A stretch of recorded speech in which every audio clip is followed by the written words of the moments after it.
जय श्री कृष्णा। मैं आचार्य ज्योति स्वागत करती हूँ आप सभी का वैदिक एस्ट्रो केंद्र में। दर्शकों, सावन का महीना शुरू होते ही ना नेचर जैसे एक नई उमंग, नई जिंदगी से भर उठता है।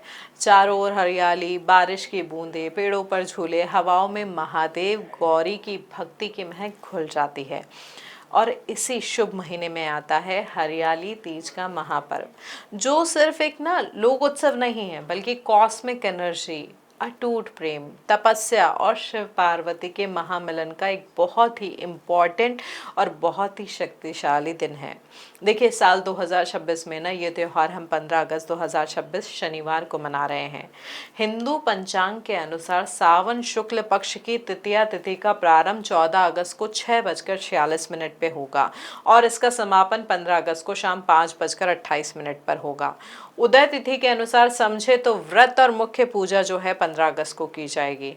देखिए, ये जो दिन है ना, जब माता पार्वती की हजारों वर्षों की कठोर तपस्या सफल हुई थी। शिव महापुराण की स्थिति भी समझे, अगर उसके अनुसार बात करें तो माँ गौरी ने महादेव को पति के रूप में पाने के लिए 108 जन्मों तक कठिन व्रत, उपवास और हर सांसारिक सुख का ना त्याग किया था। और उनके उसी समर्पण से प्रसन्न होकर सावन की इस तृतीया को शिव जी ने उन्हें अपनी अर्धांगिनी स्वीकार किया था। यही कारण है कि आज भी ये दिन ना सुखी दाम्पत्य और अखंड सौभाग्य का सबसे बड़ा पिलर माना जाता है। इस साल की तीज को जो चीज़ें सबसे खास और पवित्र बनाती है वो इस दिन का पंचांग योग। देखिए, 15 अगस्त को उत्तर फाल्गुनी नक्षत्र रहेगा, जिसके देवता है अरिमा। अरिमा वेदों में ना सामाजिक समरसता, जो पवित्र समझौते होते हैं और जो विवाह जैसी संस्था होती है उसको मजबूती देने वाले ना देवता माने जाते हैं। इसके साथ ही इस दिन शिव योग है और गरज करण भी है। तो जो आपकी पूजा होगी ना उसका फल कई गुना बढ़ जाता है इस पंचांग के प्रभाव की वजह से। शनिवार का दिन भी है तो इसकी वजह से इसमें अनुशासन और स्थायित्व की ऊर्जा भी जुड़ जाती है। देखिए, यहाँ पर ये जो इसी सामाजिक और पारिवारिक ताने बाने को और मजबूती देती है सिंधारे की परंपरा। सिंधारा जो बोलते हैं ना, यानी वो उपहार जो मायके से अपनी विवाहित बेटी के घर भेजे जाते हैं, जिसमें होते हैं हरे रंग के कपड़े, घेवर की मिठास, हरी चूड़ियाँ, पूरा सुहाग का सामान, जिसे हम 16 श्रृंगार कहते हैं। देखिए, ये सब मटेरियलिस्टिक यानी भौतिक वस्तुएं नहीं हैं। ज्योतिषी दृष्टि से देखें तो जब एक बेटी मायके से आई इन शुभ सामग्रियों को धारण करती है, पहनती है, तो उसका बुध और शुक्र दोनों मजबूत होते हैं, जिससे उसके घर में सुख समृद्धि का वास बढ़ता है, होता है, स्टेबिलिटी आती है वेल्थ में। अगर आप इस दिन की कॉस्मिक एनर्जी को पूरी तरीके से यूटिलाइज करना चाहते हैं तो यहाँ पर शुभ मुहूर्त और सही पूजा विधि को थोड़ा सा समझना आपके लिए इम्पॉर्टेंट होगा। देखिए, सुबह के शुभ मुहूर्त को समझे तो सुबह 5:50 से 8:30 तक ये रहेगा। ये संकल्प लेने और वेदी तैयार करने के लिए बहुत शुभ है। अब प्रदोष काल का समय रहेगा 6:45 से। तो यहाँ पर वो समय होता है। देखिए, प्रदोष काल वो समय होता है जब शिव और शक्ति की कंबाइंड एनर्जी अपने पीक पे होती है। तो इस समय किया गया कोई भी पूजन, कोई भी जाप बहुत अच्छा फल देता है। स्पेशली मैरिड लाइफ के लिए यानी वैवाहिक जीवन के लिए अगर आप कोई उपाय या जाप या फिर स्तोत्र का पाठ कर रहे हैं तो अब इस मुहूर्त में आपको क्या करना है, मिट्टी या धातु के शिव पार्वती और गणेश जी की मूर्ति, कलश, नारियल, पंचामृत, गंगाजल, बीलपत्र 21 भी ले सकते हैं, 108 भी ले सकते हैं, धतूरा, शमी के पत्ते, सफ़ेद चंदन और माता के लिए पूरी श्रृंगार सामग्री, 16 श्रृंगार जिसे हम कहते हैं, और गाय के घी का दीपक, ये सारी सामग्री एक साथ इकट्ठा कर लीजिए। अब देखिए, इस दिन प्रोसेस किस तरीके से है। यहाँ पर देखिए, एक थोड़ा सा वो होता है ना कि डिसिप्लिन अप्रोच, यानी एक सिस्टम से अगर करने का प्रयास करेंगे तो जो परिणाम होते हैं वो और शुभकर हो जाते हैं।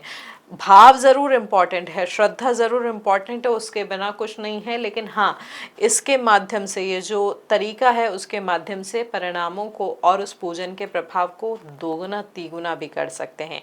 इस दिन क्या करें, ब्रह्म मुहूर्त में उठकर नहा धो के हरे या लाल रंग के साफ नए वस्त्र पहने, हाथ में थोड़ा सा जो पानी है और अक्षत वो लेकर संकल्प लें, मनोकामना के साथ व्रत का संकल्प लें। फिर उसके बाद वेदी की स्थापना करें, पूजा स्थान पर चौकी रख के लाल कपड़ा बिछाएं, कलश स्थापित करें जिसके ऊपर नारियल हो। अब शिव परिवार की स्थापना करें और उसके बाद करना है हमें अभिषेक। सबसे पहले महादेव का जल और पंचामृत से अभिषेक करें, फिर शुद्ध जल अर्पित करें, उन्हें साफ कपड़े से पोंछें। ऐसे ही पूरे परिवार का अभिषेक करने के बाद आप सबका श्रृंगार करें। माता पार्वती को पूरी श्रृंगार सामग्री और सिंदूर अर्पित करें। महादेव को चंदन लगाएं, बेलपत्र, धतूरा और शमी पत्र चढ़ाएं। इसके बाद पूरी श्रद्धा के साथ हरियाली तीज की व्रत कथा सुने और इसके बाद घी का दीपक जलाकर गणेश जी, माता पार्वती और शिव जी की आरती करें। ये पूर्ण जो विधि है इसको अगर श्रद्धा के साथ करेंगे तो जितनी भी समस्या हैं आपके वैवाहिक जीवन की वो धीरे धीरे कम होने लगी। कोई ऐसा आपको मिलेगा जो आप दोनों को समझा पाएगा, सही दिशा दे पाएगा। जो विरक्ता आ गई थी, डिटैचमेंट आ गया था, वो भी कम होगा। अब इसके साथ साथ यहाँ पर एस्ट्रोलॉजिकली ज्योतिषीय दृष्टिकोण को भी समझना है। देखिए यहाँ पर ज्योतिषीय दृष्टिकोण से भी कुछ महत्वपूर्ण उपाय हैं जो आप इस दिन कर सकते हैं, जो आपके ग्रहों की स्थिति की वजह से वैवाहिक जीवन में कलेश चल रहे हैं, परेशानियां चल रही है, उसको दूर कर सकते हैं। देखिए इस दिन क्योंकि यहाँ पर शुक्र की स्थिति जब अच्छी नहीं होती है तो वैवाहिक जीवन में प्रभाव आता ही आता है। तो जिनके भी जीवन में ना तनाव चल रहा है, कड़वाहट चल रही है, तो प्रदोष काल में माता पार्वती को 16 गुलाब यानी लाल गुलाब के फूल अर्पित जरूर करें। फूल चढ़ाते समय ओम ओम शुक्राय नमः या ओम गौरी शंकराय नमः इसका जाप करें। चंद्र केतु की वजह से मानसिक तनाव है, अगर वैवाहिक जीवन में एक डिटैचमेंट है तो आप क्या कर सकते हैं, महामृत्युंजय मंत्र का 108 बार जाप कर सकते हैं। साथ ही किसी छोटी बच्ची या जरूरतमंद महिला को सफ़ेद रंग की मिठाई का दान भी कर सकते हैं। ये वो उपाय हैं जो आप करके और इस के प्रभाव को बढ़ा सकते हैं। अब यहाँ पर क्या नहीं करना है वो भी बहुत महत्वपूर्ण है समझना। देखिए जो हमारे शास्त्र हैं, ये जो ज्योतिष विद्या है, उसमें ये बताया गया है कि निषेध के नियमों का पालन करना उतना ही महत्वपूर्ण है जितना पूजा विधि का ज्ञान होना। तो यहाँ पर आप क्या करना है, हरियाली तीज के दिन काले और गहरे नीले रंग के कपड़ों को बिल्कुल ना पहने। ये जो नकारात्मक ग्रह होते हैं उनकी ऊर्जाओं को आकर्षित करते हैं। इस दिन हरा, लाल या पीला रंग ही पहने। वाणी पर नियंत्रण रखना बहुत ज़रूरी है। इस दिन गुस्सा या दूसरों की बुराई करना, आलोचना करने की इच्छा बढ़ सकती है ग्रहों की स्थिति के आधार पर, लेकिन अपनी वाणी से किसी का दिल ना दुखे ऐसा प्रयास करें और विवादों से दूर रहें।